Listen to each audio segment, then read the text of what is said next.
Le premier élément clé, ça va être de réfléchir à l'implantation de son dressing. On distingue 3 sortes d'implantation, en linéaire, en L ou en U. Alors en général, on dit que pour une surface inférieure à 4 mètres carrés, il vaut mieux partir sur un dressing en linéaire qui permettra d'optimiser au mieux toute la surface disponible. Au-delà de 4 mètres carrés, on peut réfléchir à un dressing en L ou en U. Pour les systèmes d'ouverture du dressing, il y a 2 grandes options possibles. Soit le dressing est complètement ouvert et donc on va pouvoir voir les vêtements qui sont rangés et on aura un accès direct à tout le contenu.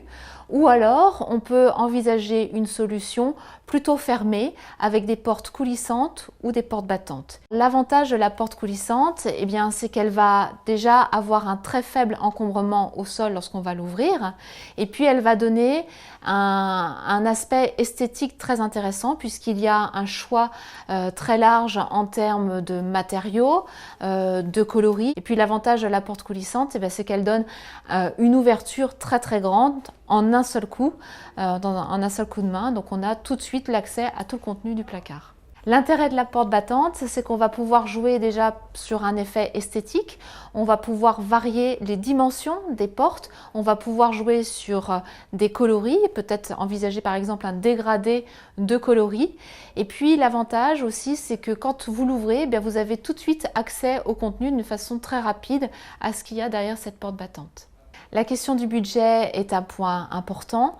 On va avoir plusieurs niveaux de prix dans les dressings en fonction de leur aménagement. Donc le niveau 1, c'est le dressing simple fait d'étagères et de tringles pour ranger le suspendu.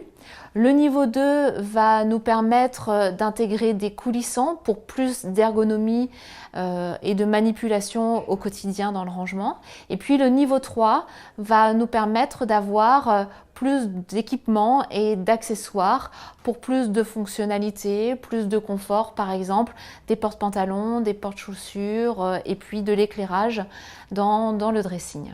Alors finalement, c'est une question d'arbitrage entre le confort et le budget du consommateur.